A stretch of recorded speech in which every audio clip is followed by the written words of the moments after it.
Hi, team. November. Here we are. It's all happening. I wanted to start this video off by saying that I hope that you can find some solace in this video, that this can be a moment of pause and reflection and rejuvenation and a coming back to yourself. When I was shuffling the cards, the moon popped out, and I thought I would just take a moment to reflect on the moon. So the moon is about not having all of the information. Of course, this can be applied in this moment to politics, right? If you've been following the election. We don't have all of the information yet. But what I was really focusing on is the howling, because dogs, wolves, this idea of howling at the moon, right? That this is something natural, instinctual, that it happens. And it is regardless of this idea of we don't have all of the information, we can't see everything, It's regardless of that. And I think it's important to talk about pain and lament and the unknown, because sometimes we don't get to know. I think that's actually more often the case than maybe we want it to be, that we don't get to know the answers to everything. I was talking with my friend, we do a ritual together based on the moon cycles, and as part of that, our discussion, I wrote down that a miracle equals I don't understand it and I'm grateful. So a miracle is something that I don't understand how, but I'm so grateful that it's happening, right? And so I was thinking there must be a counterpart to that, of course, right? In this pro-paradox society or way that I'm trying to live into, this paradigm shift, there must also be the other side of that, right? Something that I don't understand and I don't want, or I don't understand and I grieve. And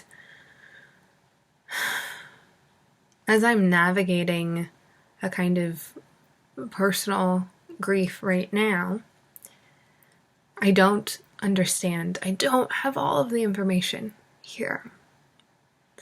And I won't.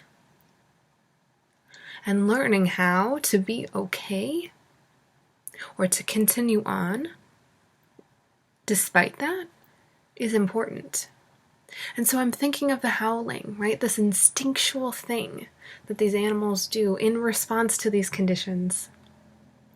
What is it that I instinctually do? Grieve. What does that look like? I'm very interested in collective grief processes and what that looks like, but also personal traditions too. And so this time for me feels very different. And thinking about the intensity of emotion that we may feel towards people, logically we say, I shouldn't feel that way towards because I haven't known them that long, right? That maybe if I had known them longer, it would make sense why I feel this way. But we don't understand, and we don't have to understand everything. The moon and its connection with the tides, we understand that now. But why I'm bringing that up is the water, the ocean, the emotions, right? So the unknown and the emotions and the deepness of our emotions. We may not understand the connections, but we understand the effect. Before we knew about the connections between the moon and the tides, we saw the patterns of their shifting, and we observed how that affected every creature in that ocean. And so I am trying to sit with my emotions and not to judge them, not even fully to understand them, but to feel them. Because that is what I can do in this moment. I can witness them.